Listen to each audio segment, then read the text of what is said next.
So on February 16th, 2023, I set myself the challenge of drawing a mushroom every single day for a year.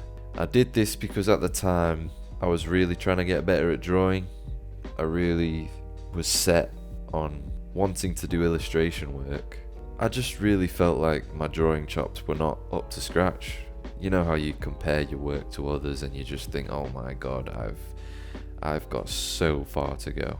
So obviously you do what you do and you search, get better at drawing quick, how to get better at drawing, tips and tricks, blah blah blah. But the main message of all of those videos is always, just fucking draw. Just draw every day, as often as you can, and you will just start to get better. So I thought, fuck it, I'll draw a mushroom every single day for a year. I completed this challenge on February 16th, 2024. And the reason I've taken so long to talk about the experience is because I'm fucking lazy sometimes. Aren't we all? Anyway, so the first couple of mushrooms weren't even in a sketchbook. I didn't even own a sketchbook at the time of starting this. So you can see that the preparation was, well, you can see that it was an impulse decision. I kind of just said I was going to do it. And I told my mum and she was like, why on earth would you want to do that? And I was just like, well, how else am I going to get better at drawing? These were the first few mushrooms. This was the first page, right? And as you can see, it's in a pucker pad. It's on lined paper. In the grand scheme of things, they weren't bad. I have to say that the mushrooms in this book were not the worst mushrooms that I drew in the process by any means. That one's probably up there, and so is that one. But come on, bro, it's the first 2 pages. I'm drawing on lined paper here. What do you expect? Anyway, that same week, I went out to Hobbycraft and got myself a sketchbook. This was the first mushroom I drew in the sketchbook. Very Mario. Alright, it was okay. This, we won't even talk about this. Fuck me. It's funny because at the time of drawing these, I always felt as though they were never good and they were never getting any better.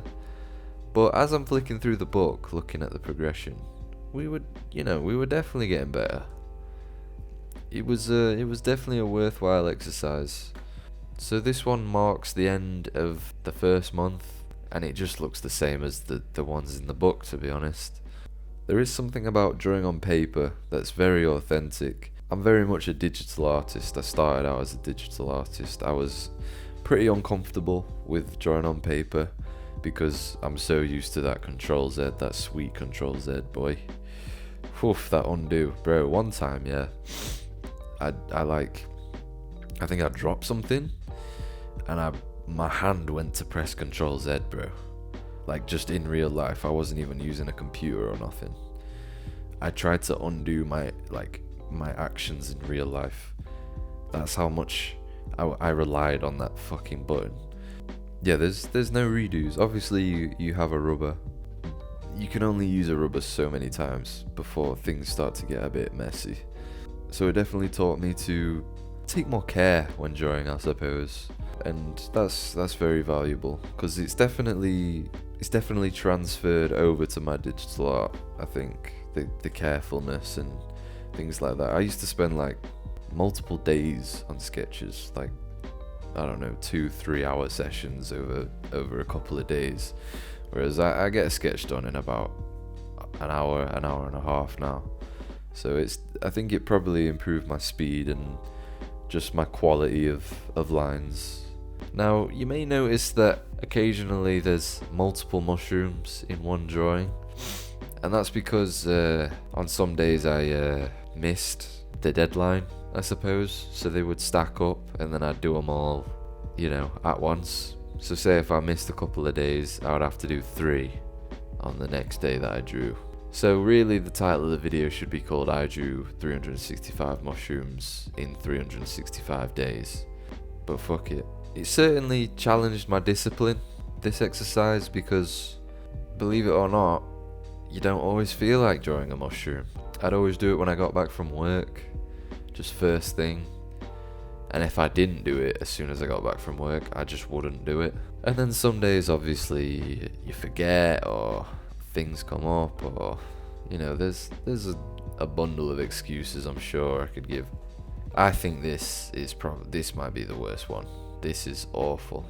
What on earth is that? I started playing with not using lines. I felt like I lined them a bit too much, and I wanted to just use shading to see if that would make him look more realistic, and in some cases it did for sure. As you can see, this one's called the Sick Family, because brother, I was fucking sick of drawing mushrooms. I was absolutely tired of it, and also I was just really ill. I remember being so ill at the time. It was actually horrible. I was ill for like 6 months in 2023. It was so bad. I had like a cold and I just didn't go to the doctor. I just firmed it. But now my immune system will just be rock solid. This is one of my favorites. This was like relatively close to the beginning. I just love the way that the ridge comes down and it really looks like 3D. And I don't know, I just think it's one of the best ones personally. This one's good too. This was a good page. You can see that I'm slowly starting to get smaller with the mushrooms because, bro, at the start I was drawing them so big and they took so long and it was such a ball ache. Oh my god. Another thing, I think it's important to do what you say you're gonna do. Okay, so I set myself this challenge because I wanted to draw every day. I wanted to improve my drawing. And of course, a lot of people's first reaction to that was, why on earth would you want to do that? There's no way you're going to do that. That sounds boring, that sounds tedious. All of these things are true. However, if you do what you say you're going to do, you trust yourself more, you trust your own words more. And I think that builds confidence in yourself. And also just completing things. Just completing something, not leaving something half finished, just taking it off your plate. I feel like that can give you a lot of peace. But yeah, as you can see, we're getting a bit more order now in the sketchbook. This was the first page that really was organized, and now we're really getting to the part where I was thriving in the exercise. Some of them I used fine liners. I experimented with different types of shading, dot shading. I think that one looks really good. I would draw the same mushroom twice sometimes if I liked the way it was drawn. Occasionally I gave myself a reference, but to be honest, the majority of these were just from my brain. I think just the act of creating something new every day, just adding to your body of work, I suppose. There is a lot of value to that.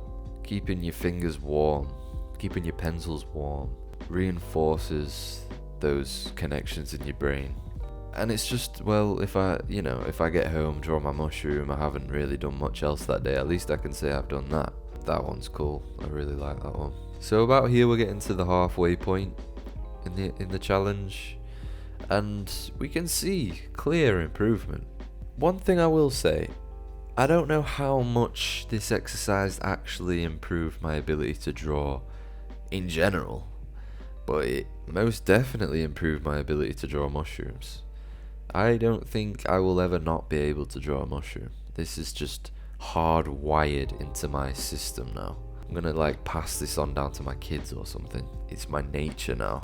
I wonder if someone saw this sketchbook, what they'd think, man. You can see here at the end of this page I was probably starting to get a bit bored, putting mushrooms in different scenarios, doing different jokes. Some of them funny, some of them also not really that funny. That one's cool. This one is kind of cursed. There you go. I like that one. He looks suspicious. He looks like he's up to something. He's kind of hiding under his helmet, whatever you call it. These three, absolute characters, mate.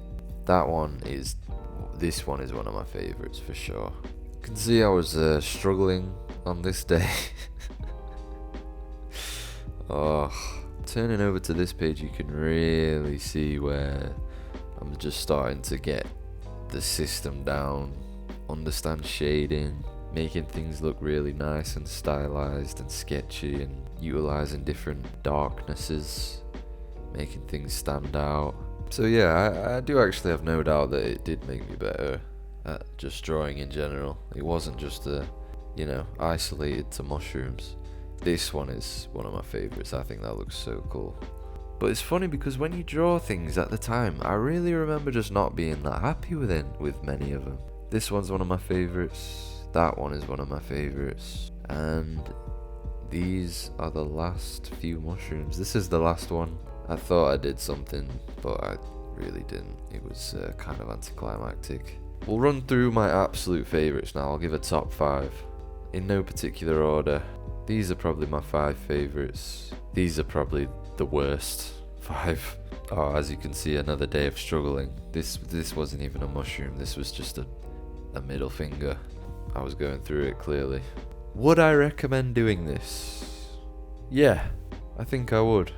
I would only recommend it if you're going to draw something like a mushroom. If you're trying to draw a face or a landscape every single day, keeping on top of that is going to be very difficult, and on the days that you don't do it, it's going to get on top of you, I think. Unless you're really disciplined and you love drawing and you just get home and you can't wait to draw, then yeah, that's what I think. Additionally, I think it's probably a good idea to draw different things every day, because as you can see, my patience was getting very thin by the end of this. Drawing mushrooms, you can only do so much, okay? But I guess that's part of the challenge. You have to kind of expand, and we could see that in the different scenarios I put the mushrooms in. Gave them faces, experimented with shading and lines and pens and all sorts. It just challenges you to sort of expand and use your imagination a bit more, I suppose. So there's ups and downs. Drawing different things, obviously, it's going to keep your attention. Drawing the same thing is going to force you to innovate, I suppose. If I was to do this again, I would definitely be a lot more organized from the start, because drawing huge mushrooms that just take, like, I'm not even joking, like 40 minutes to draw was no fun. And I might even do like a grid method where it's just 365 boxes, all the same size, maybe some different size, some bigger, some smaller. All of them manageable though. And then put the date in each one. We're going to talk about this piece for a brief moment. If this ain't the classiest frog I ever seen in my damn life, I don't know what is, boy. Whew. You know, you're listening to jazz right now or something like that. Can I just point out how weird frogs are, bro? Having to draw one has made me realize how strange these creatures are, bro. These amphibians. They're actually crazy. Look how defined his calves are, bro. Look how big they are. Like, I had to do a little bit of research into, like, frog anatomy, which I never thought I'd say. But, bro, they've got, like, muscular legs, man. I'm kind of jealous. They've got mad leg genetics, which I suppose makes a lot of sense because they can jump bare high. But, like, they are odd creatures, bro. They're anomalies. They kind of scare me. Once I'd got the flat colours in and I went on to the shading process and adding the detail and the shadow and the highlights and all of that process took me 2.5 hours, bro. I was locked in. I was like in the zone. It was crazy. When I came out of it, it felt like I'd just woken up. It was actually mad. I was in like a flow state or something. I was so hungry. Like, I didn't realize how hungry I was until I put my pen down, and my back hurt as well. It was intense. It was intense stuff. But yeah, this process definitely got me over my fear of drawing on paper. Drawing with pencils it's really not that bad. Sketchbooks are supposed to be sketched in. There's supposed to be shit drawings in there. I always say that I want to make as many mistakes as possible, as quickly as possible, because the only way to get better is to make mistakes. Get your shit drawings out the way. Get your whatever you do, get the shit parts out the way as fast as you can, so then you can go on, make progress. Don't be afraid to make mistakes. You should invite mistakes, because they will teach you so much more than coasting by, doing what you always have done, doing what you know you can do. Push yourself out your comfort zone, and soon you'll come to realize that you can achieve a lot more than you once thought. But yeah, that's it. Thanks.